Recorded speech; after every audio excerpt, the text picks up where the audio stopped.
میرے مولا علی، آپ کے غموں کی آگ زمین کے ابلتے ہوئے پانی کو بھی خشک کر دے گی۔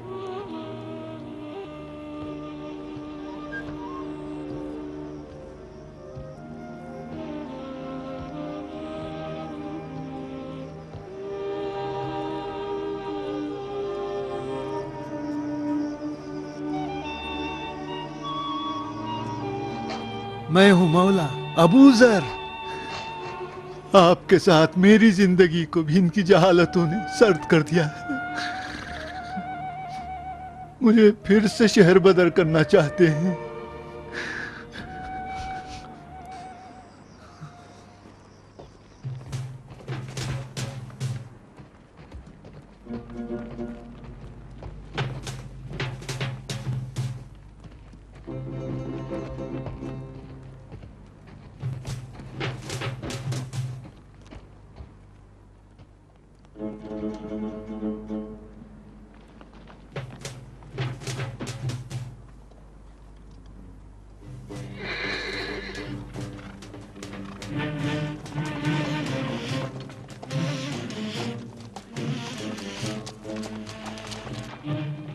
علی، حکم خلیفہ کو نہیں سنا آپ نے؟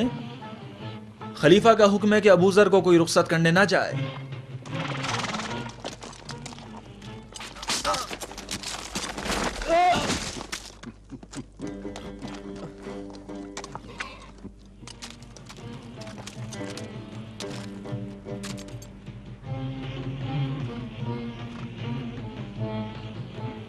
علی کا رخصت کرنے کے لیے آنا ابو ذر کی 7 پشتوں کے لیے کافی ہے۔ امام علیہ السلام نے مروان بن حکم کا مقابلہ کر کے ابو ذر کو رخصت کیا اور فرمایا، ابو ذر، تمہارا غصہ اللہ کے لیے ہے، لہٰذا تم اسی سے امید رکھو۔ یہ قوم اپنی دنیا کے بارے میں خوف زدہ ہے اور تمہیں دین کی تباہی کا خوف ہے۔ ابو ذر، حقیقت سے مانوس رہو اور باطل کے علاوہ کسی اور سے مت گھبراؤ۔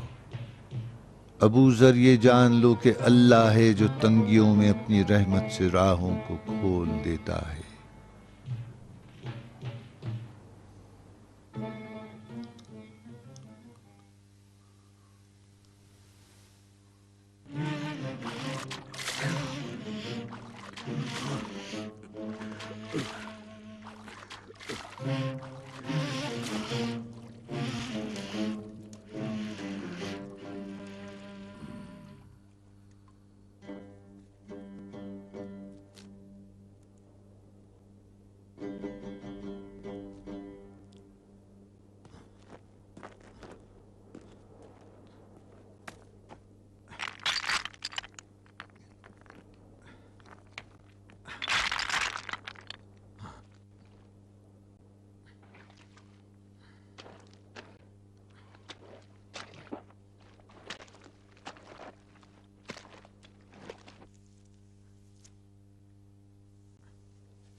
ام ذر، شاید ابو ذر ہے۔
جن ہو یا انس؟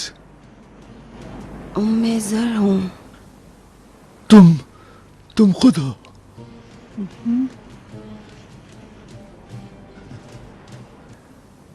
مجھے وہم ہو گیا ہے. کیا میں یقین کر لوں؟ یقین کرو، میں بھی تنہا ہو گئی تھی، اب ہم جدا نہیں ہوں گے. تم تو شام میں تھی. وہیں تھی جب معاویہ کو پتا چلا کہ تم شہر بدر ہو گئے، مجھے یہاں بھیج دیا کہ مونس رہوں.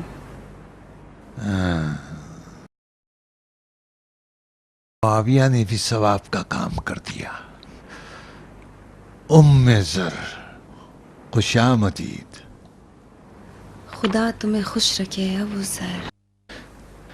خدا تمہیں سکون عطا کرے.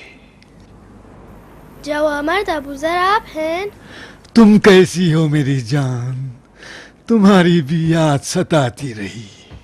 اب میں آپ کو نہیں جانے دوں گی، تم جہاں بھی جاؤ گے میں تمہیں ڈھونڈ لوں گی. اچھا ام زر، ہم لوگ چلتے ہیں. تھوڑا آرام تو کر لو. وقت کم ہے اور راستہ طویل ہے. اگر کوئی غلطی ہوئی ہو تو معاف کر دینا. تو ہمیشہ امانت دار ہو اور سفر میں بردبار. ہم نے تمہیں زحمت دی ہے. اگر کوئی قرض ہو تو ہماری گردن پر، خدا تمہیں اس کا اجر دے گا. برادر، ہمارے دسترخوان پہ جو کی روٹی ہوتی ہے، اگر آپ کے مقدر میں ہو تو رات ہمارے ساتھ گزار لینا. ممنون ابو ذر، ہمیں قبول ہے، ہمارے بس میں نہیں ہے. التماس سے دعا. خدا حافظ. چلو بھائی چلتے ہیں.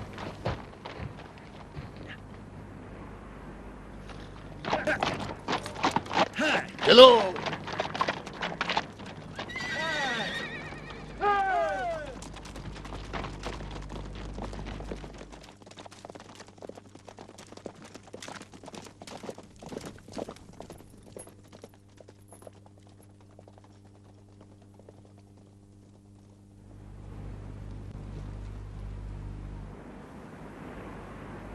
سنو ابو ذر، ہمارے پاس نانی جو کے علاوہ ایک اونٹ، 2 بکریاں اور ایک سیاہ چادر ہے. ہمارا خدا ہے اور یہ ایک بیٹی ہے.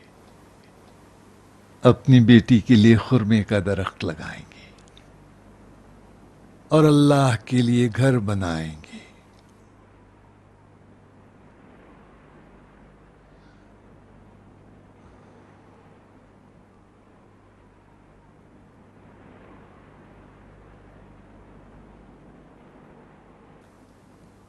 ام زر، شاید ربضا ہماری آخری منزل ہے.